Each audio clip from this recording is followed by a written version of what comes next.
On this episode of the Second Swing Thoughts podcast, we have Jake Montgomery joining to talk about the best clubs by swing speed. So Jake goes through a couple different categories, so to speak, of swing speed and what's been working the best so far in the fitting bays in 2025.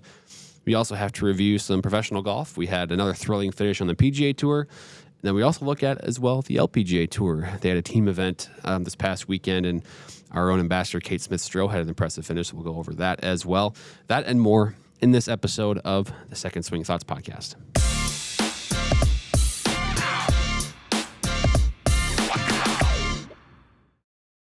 Hey, golfers. I'm Drew Mahol, the Second Swing Golf, here in studio with co-host Sean Bauer for another episode of the Second Swing Thoughts. Should be a good one today. Jake Montgomery joins. We love having Jake in. He's, one of the best at just detailing and analyzing things when it comes to club fittings. We also got some professional golf to go over, so should be a really good one here. Yeah, really looking forward to hearing from Jake. Obviously, it's everyone wants to know the best clubs for their swings. We're kind of breaking it up here. This week's episode, next week's kind of some of the more common features between certain swing types. Today we're talking about swing speeds, so both fast and slow to moderate swing speeds. Obviously, there's certain characteristics that these fitters are looking for when they have people like that. So really good stuff with Jake, and it was a good week in professional golf, and we even actually have a new club on the market too. So yes, let's just get right into the turn so we can start talking about this. And we're going to start off with Aldrich Potgieter coming up with, he's a 20-year-old. He's kind of a phenom. I think he was the youngest to ever win on the Korn Ferry Tour. He absolutely smashes the ball. He might be the longest player on tour, and he comes up with a big-time playoff win over at the Rocket Classic. Fantastic tournament, 5 playoff holes, and he had to go birdie on his last 2 to collect his first PGA Tour win. Yeah, that was, and it's kind of funny. If you look at his results leading up to, been missing a lot of cuts, but he's kind of the type when if he's on, he's like in contention, right? He had that event, I think it was Mexico, was it earlier this year, where he and Brian Campbell went down to the wire. He had the lead for most of the tournament, and it kind of lost it at the end. But he, among the leaders in distance and ball speed, and then when he gets it together with the putter and the short game, it clicks, and it did this week. But how about the finishes? We keep having just crazy finishes on the PGA Tour now. We've had, obviously, the U.S. Open, now another, was it a 5-hole playoff? Was it this one, or 4-hole playoff? A 5-hole playoff. Yeah.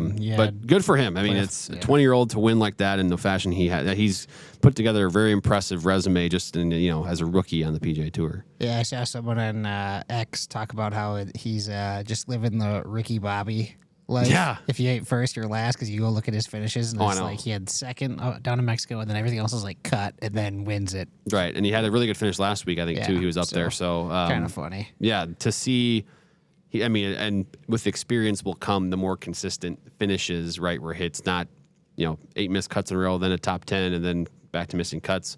That will continue to get better as his career kind of takes off here. So he's going to be one to watch as we move forward here. Yeah, and he's going to, he's 20 years old, but his game is going to mature, his approach, because when you're in the 18, 19, 20, you're kind of attacking everything, right? Being aggressive. That's, whatnot. As you kind of get older, you learn to pick your spots and whatnot. So, he's going to be a name to watch, because with that distance, if he can, fine-tune some of his other areas, he could be a big-time problem on the tour for a lot of the other golfers. Let's go take a look at what's in his bag. He is pretty much a full Titleist player through and through, minus 1 club. He plays the GT2 at 9 degrees. Then here's his 1 non-Titleist club. He plays a Ping G440 Max fairway wood there. So interesting little nugget there.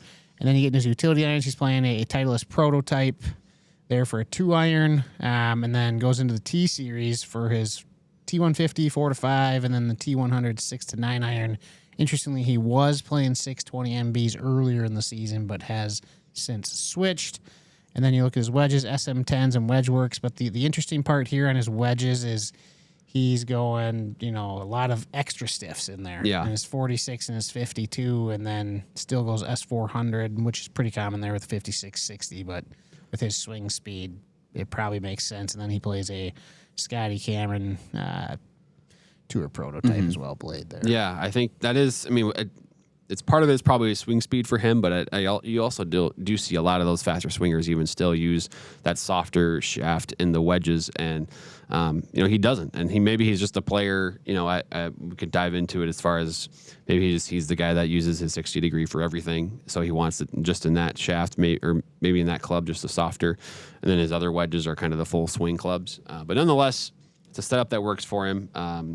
You might be learning more here soon about the long iron in his bag. Some more details on that coming soon, but nonetheless, it's a pretty standard setup for a Titleist player. Combining different models in the irons, we see that time and time again with Titleist players where they have some sort of combo set there. That's exactly what they're designed for. So in that T Series. Yep, yeah, so going from the PGA to the LPGA, where they had the Dow Championship, which is kind of the LPGA's version of the Zurich. Yep. Where it's two-person teams, and then it's alternate shot followed by 4-ball, alternate shot 4-ball for 4 rounds, and Kate Smith-Stroh, a second swing brand ambassador, who's in her rookie season on the LPGA Tour, pretty good showing, teaming up with Kristen Gilman. They tied for 10th, so a nice top 10 finish there for Kate, and really it was, they played fantastic on Sunday, 61, which was 9 under. It's kind of those middle rounds where they kind of lost strokes to the leaders. I think they shot an even par on the alternate shot on Saturday, and then we're just 5 under on 4-ball, which, for you and me would be great. Yeah. For these LPGA players, like you have to be in that 8 to 9 under on the 4-ball side to kind of have a chance. And right. But still, either way, really good finish, and this is coming off of a runner-up finish on the Epson Tour. Yes. The week prior when the KPMG was going on. Yeah, that's a strong couple weeks there for Kate for sure. These events are fun. The team events where there's kind of a couple days to blitz with birdies, and then obviously the alternate shot in a lot of respects can kind of be just manage the game. You're not really trying to take it too deep as far as making a bunch of birdies there, but another thrilling finish, in this event as well with the playoff and Lexi Thompson and Megan Kang trying to make things close there. Obviously Lee and Jinhee Im, I guess would be the pronunciation there, ended up winning in the playoff, but those team events are always fun. I think I'd be in for maybe a couple more of these, where these kind of 2-man teams, both on the PGA Tour and the LPGA Tour for sure. Yeah, I'm definitely on board with that. I think the kind of the October to January is a great time to try some of that stuff. One, gets more players involved. Two, it just presents something different than 72 holes every week, right? Well, I think it's also cool to see in that scenario, especially the alternate shot, where if you hit a bad shot and you put your teammate out of position, there's a certain added level of accountability and kind of responsibility that you feel for putting your team in a bad spot. So it's almost like there's more pressure on yourself because it's the weight of 2 players is on you versus just yourself. Yeah, I'd say if you haven't ever played alternate shot, let's say it's just your normal Saturday foursome you go out with, just throw it out there one time because it is different. It is very hard. It's very nerve-wracking, and obviously when you spray one right all of a sudden, and you're just like, oh man, so it's a fun format to play. So really good stuff there. Of course, you had Padraig Harrington winning the U.S. Senior Open as well, outlasting Stuart Sink. Little controversy there with Padraig and Roger Malt. Yeah, that was fun. I didn't get the whole details, but it seems like my understanding is Padraig did make an apology to Roger, and things are smooth since then. But a couple of guys trying to do their job. Maybe both were a little bit. Maybe they were both hindering each other of doing their jobs, and so they were kind of heated in the moment. But that was funny to see that. Kind of the viral moment from that tournament. So, and then finally wrapping up here the turn, we have a new club launch.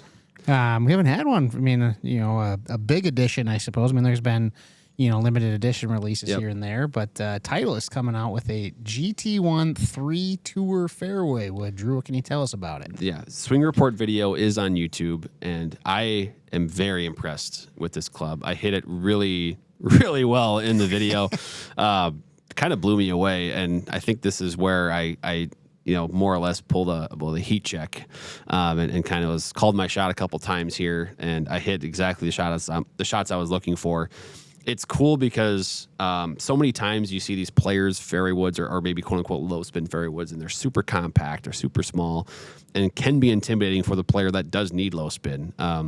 Whereas this one still has kind of that large GT1 footprint of a fairway wood, but there's added weight in the front of the club head for lower spin and kind of more control. So it sounds like it was directly designed from tour feedback of player. There's a lot more GT1s in play on tour than maybe Titleist anticipated.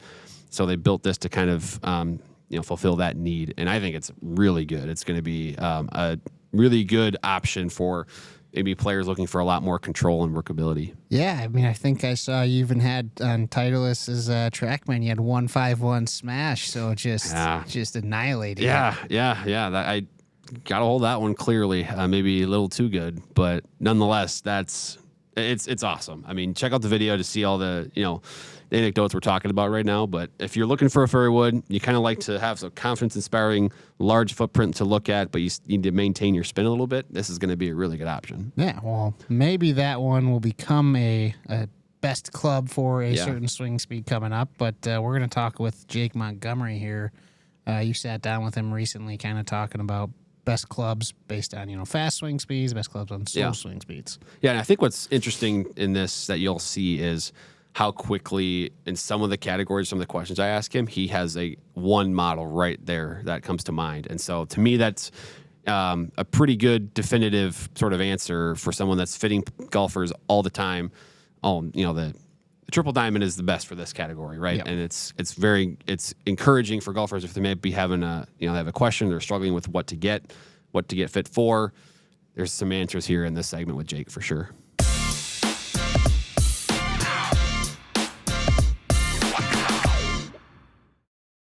We're welcoming back on the Second Swing Thoughts podcast, Jake Montgomery, fitting manager from the Minneapolis store. And today we wanted to cover, what's been working for golfers in the fitting bays at various swing speeds.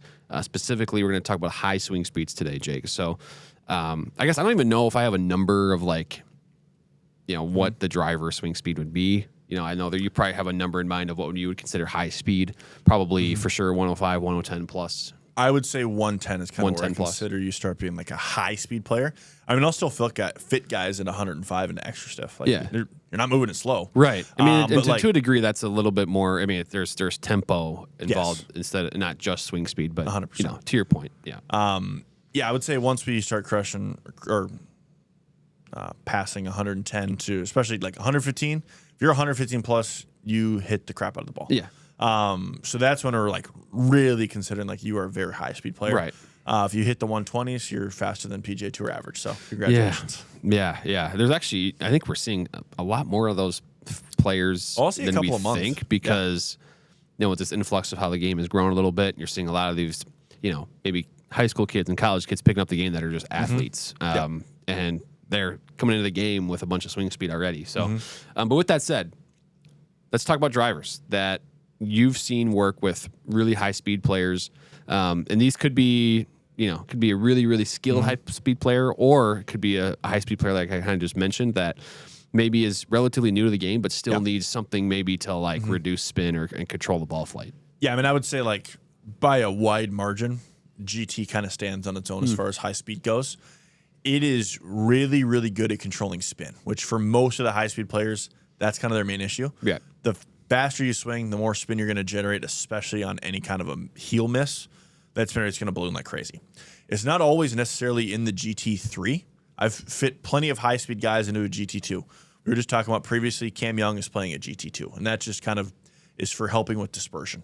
The GT2 is still a fairly low-spin head, and when I can add some weight into that head as well, it can kind of help bring that down. And then the GT3, if a guy is more cross, a little steeper on the ball, again, I mean, that's just a phenomenal driver, and they're very fast off the face, but for a high-speed player, that's not what we're chasing. But they're very controlled. The misses go very straight. We're not seeing a ton of gear effect out of them. And yeah, I mean, they just perform really, really well for a guy that swings really hard at it. I would say after that, we'd probably be looking at Callaway Elite Triple Diamond. That has been another one that's just been really good at managing spin. For these higher speed players, we just don't want to see peak height out of nowhere climb up to 150 feet in the air. Right. Because that's one that if there's any kind of wind or they leave the face open, it's going to get really squirrely really fast. So it's all about just kind of minimizing spin, flighting it down, keeping it in the fairway. Yep. I would say that those two drivers are kind of on an island as far as high swing speed players. Yeah, and I think the adjustability that you get too, especially with the GT drivers, Absolutely. has to help a lot too, because you can address a couple different needs with, whether it's the club head design, whether it's the adjustable hosel, or in case with the GT3, you have the center of gravity weight shifter there as well. So you have all these options to really find, like if someone has a bunch of speed, but they also have a lot of spin and they have this kind of slice tendency, you can address all of those issues with one sort of build and spec that the GT3 can provide. So And I can't overstate as well, having the weight kits in our bays is so helpful. Just being able to, if we want to go short on the shaft, we can increase the head weight so we don't kind of throw off swing weight. Or if we want to put more weight in the back to launch it higher, or put more weight in the front to launch it lower, it's very, very helpful. yeah, that's kind of where you almost thrive. You're like a mad scientist, like trying to figure out, that's exactly where you guys are like in your element. So with that said, let's go to the fairway woods here. So this is, same golfers, but in the fairway woods. And if you want to bring in a mini driver, that's fine with me too, if there's one that stood out. But mini driver or fairway woods that have been super successful for higher speed players. Yeah, I mean, as far as mini drivers go, I'd say R7 has been very, very good. GT280 has also been good for the right player. If someone is looking for more of a 3-wood style club to hit off the tee, like they're currently hitting 3-wood off the tee and they just want a 3-wood that goes a little further, that's it. I mean, it looks like a 3-wood and everything. But otherwise, for a fairway wood, I would say QI35 LS. I mean, or sorry, the Tour. I don't know if there's anything really close to it right now. Really? Maybe the Ping G440 LST, but I just go back to I was fitting a coworker of mine who swings very hard. Yeah. He was swinging a 3-wood at about 113 miles an hour. Yeah, that's fast. And he's slightly up on it, a little across. So, I mean, his swing is designed to hit the ball 1,000,000 feet in the air. And the QI35 was the only thing that could get his peak height down, flatlined his spin, didn't lose any ball speed, just hit it really, really straight. He's been looking for a club like this, he said, all his life. So it was fun to kind of find something that he could actually hit off the tee that wasn't his driver. And then we actually ended up going with a hybrid that matched. We'll get to that in just a second there. But yeah, I mean, I would say the QI35 Tour, far and away, the best fairway wood I've seen so far for high swing speed players. Yeah, okay. That's fascinating because I think they've played around with that like heavy weight in the sole with the Tour model. They've had, was it the Stealth or the Stealth 2 Plus that originally had that? They had a plate on that it. like 50, the Stealth 2 had the slider. The slider, the 50 gram like thing that was, that's a lot of weight. And then over the years that's kind of evolved, and now you can like flip it around or something like that. That's what I did. So we can get it, if you need to move it super far forward, you have to flip it around and get it way up there. But so clearly that works for these highs. And I can get it. If you get more weight forward, right, it kind of keeps the ball as a penetrating 100%. ball flight. So, all right. So now let's talk kind of hybrids and utility irons. We'll sort of mix them into one, and maybe you can give an option for both. But again, high speed players, you're kind of in this spot of the bag where you need to gap something as well as, control the ball flight. What are you looking at here? Yeah. So I would say on the driving iron side, Strixon for the last few years has kind of been my number one option. The Ping Eye crossover is not far behind. I love the adjustability in that club. I would just say it's a little higher spinning than the Strixon is. So it, depending on kind of what we're looking for, that will determine, are we going Strixon, are we going Ping? Although, I mean, Johnny Brodzinski, I handed that Mizuno Fly High and he just absolutely flushed it. I would say that the driving iron portion is much more open maybe than the rest of the categories in the bag because it's much more like an iron fitting than it is kind of anything else. Where, I mean, driving irons as a whole don't have a lot of spin. Yeah. So I'm not really worried about any of them going crazy spinny. Yeah. But I would say Strixon's, like, if I had to pick one only, it'd be that. But I mean, you got your eye crossover, you got your Fly High. Yeah. There's some good options out there. Sure. I would say as far as hybrids go, for a high speed player, I mean, it's rare I put someone in a hybrid, but when I do, it's going to be the GT3 or the TaylorMade QI35. Okay. Both of those are really good at kind of flighting things down. They launch really low, which is great because depending on the ball flight a player's looking for, if we can launch it low and spin it a ton, it still doesn't peak at like 140 feet. Right. But it lands so soft.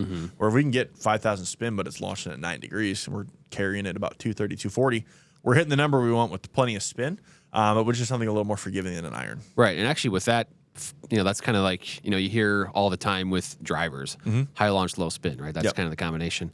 But in a way, low launch, high spin can be kind of a great way for a high speed player to, for sure.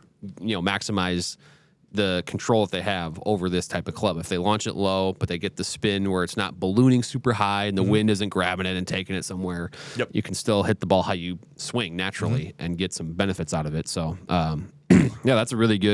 that's a good couple models there. And that's a good note you made about the utility irons being, most of them, if all of them are low spin, because that's the whole point for those clubs. As a player that has, is looking for this off the tee maybe, or is somewhere where they need to gap something right, but a hybrid or even a high lofted wood is just way too much spin and loft and height.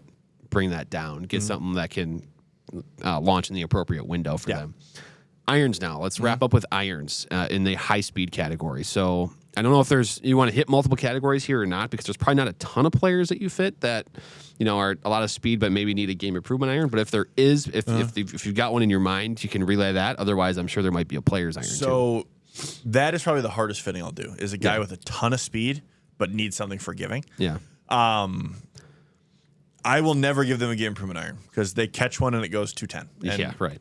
We just don't need that. I would say the iron that I honestly probably sell most to that player is a ZXi5. Okay.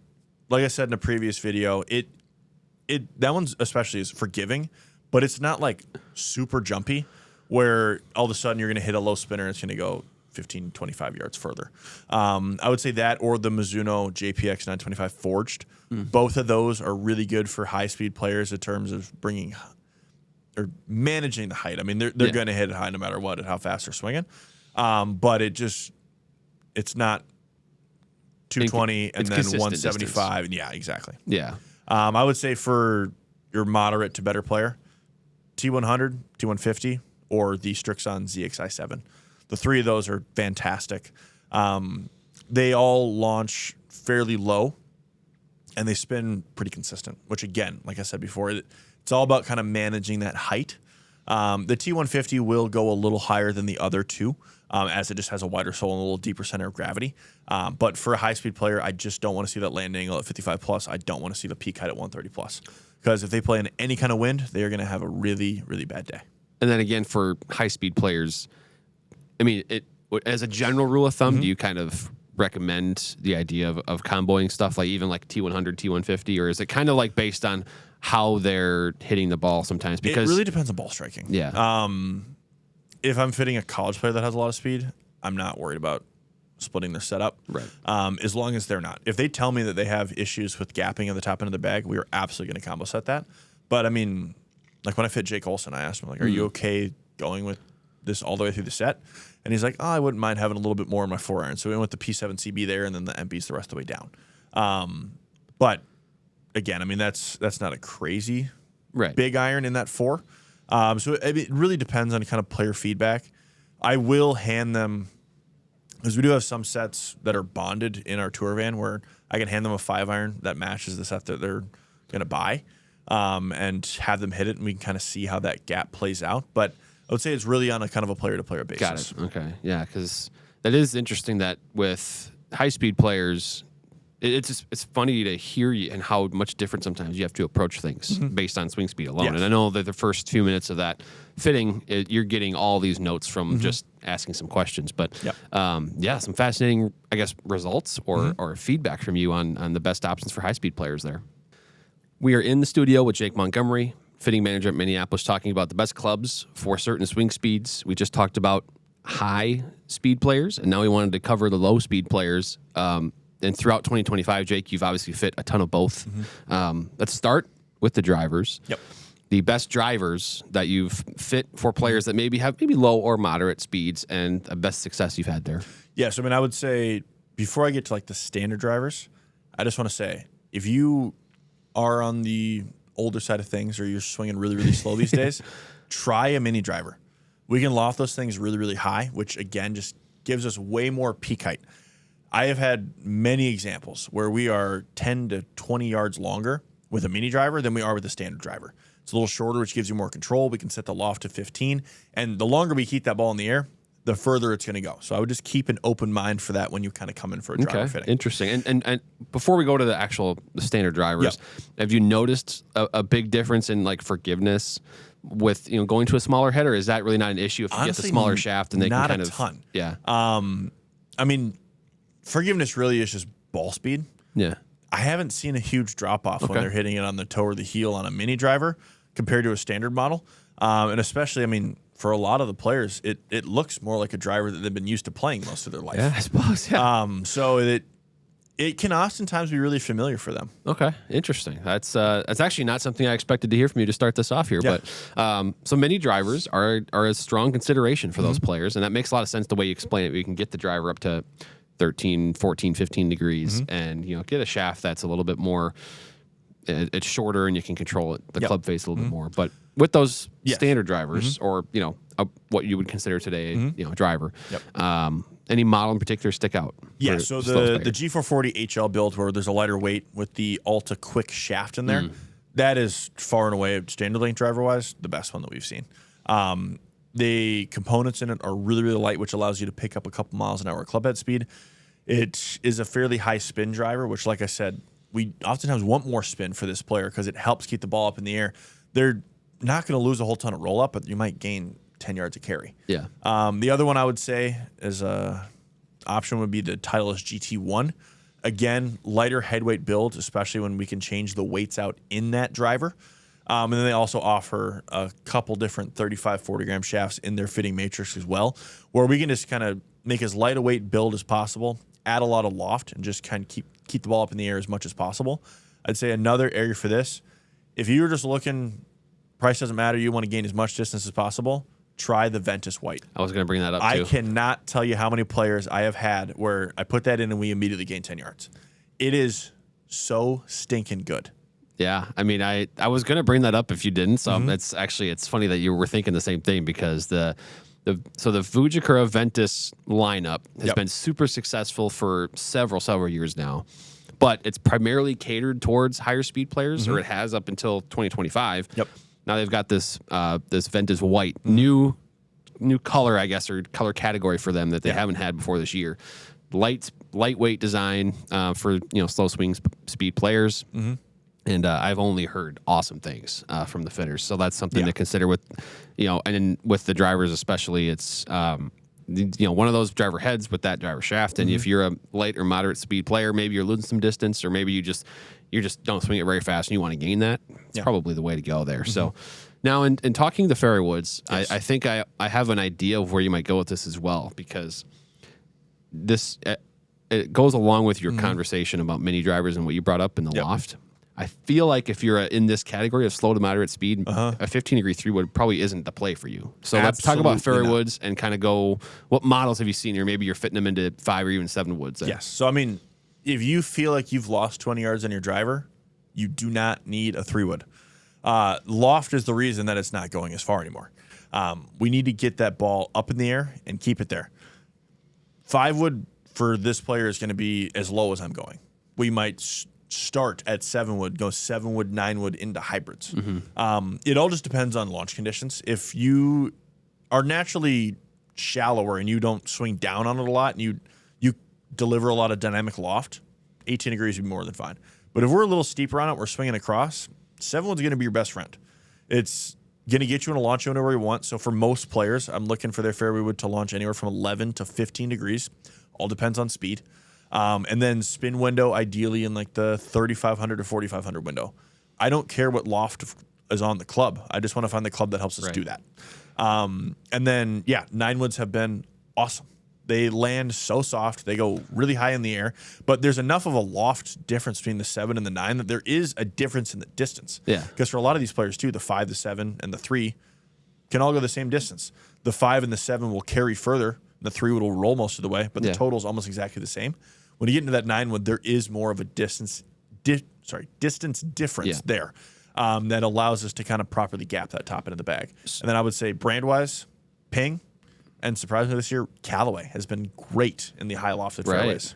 Now, because not all the brands even offer like a 9 wood to No. be fit. I know Ping is one, and I know is Callaway one Callaway too. has an 11 wood even. So Okay. they How got many everything 11 woods have covered. you fit this year? One. Okay, I've sold one. all right.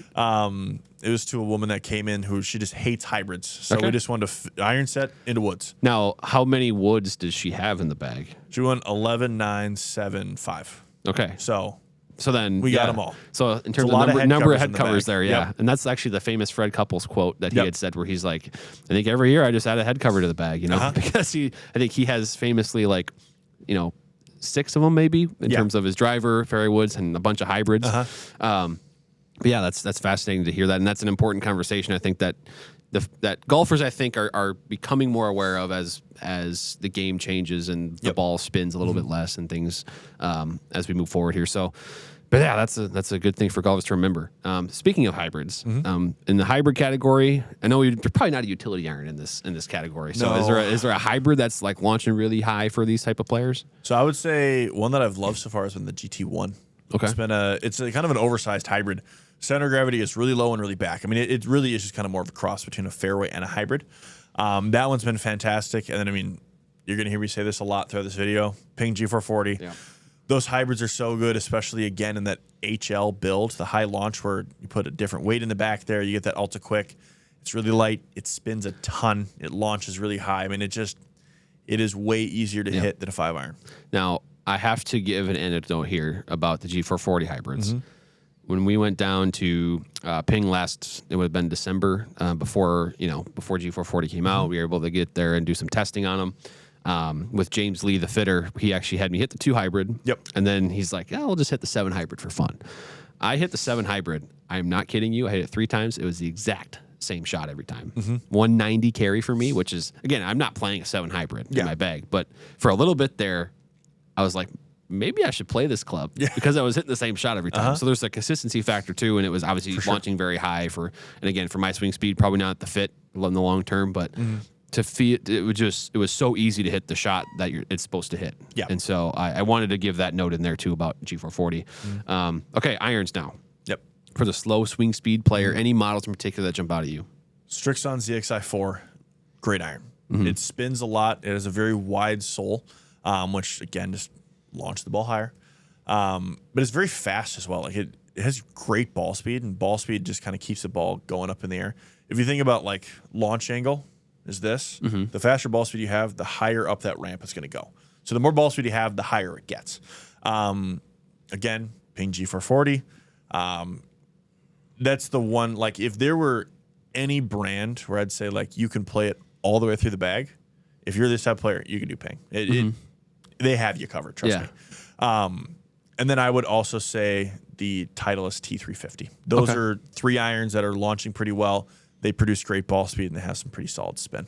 And I think one thing we've also noticed the last couple of years is manufacturers offering an HL option. Yes. So is there maybe a ratio of like players that you'd put in this category getting fit to HL versus not? And I guess what would make you offer or suggest an HL versus kind of the quote unquote standard build? Yeah, sorry. My brain completely spaced there.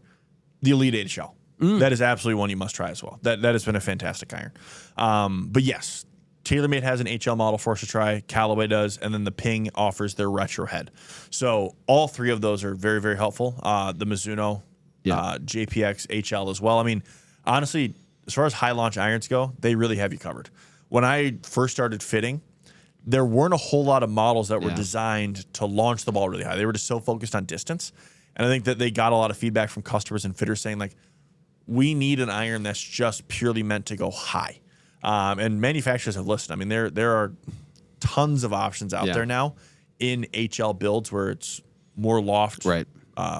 Center of gravity is lower, that are just really built for land angle. It's kind of like we've seen now. I remember talking to fitters over the last couple of years, and they're almost like frustrated because there wasn't options for this player. There was maybe a couple out there that were like you could retro spec the Ping iron, or maybe 1 or 2 brands had a quote unquote HL or something that it was a game improvement style iron that could launch the ball high, but there was also enough loft for this player. And so now we're seeing more of that. So that's really cool. And again, a bunch of options for this player that maybe there weren't a few years ago. So, but that's, if you're a moderate swing speed player right in the middle, you feel like you're average. There's obviously a ton of options. Yeah. And the way the fitting works too is you could probably put a mix of the clubs that we put into the high and low speed category in there. So you'll just have to go schedule that fitting, talk with one of our experts, get dialed in, and whether it's online with one of our experts in our online fitting support team, or if it's someone in the store like Jake, we'll get you dialed in, and you'll be playing some better golf, regardless of your swing speed. So, Jake, thanks for joining, giving us the insights. Really good stuff here. Yeah, thanks for having me.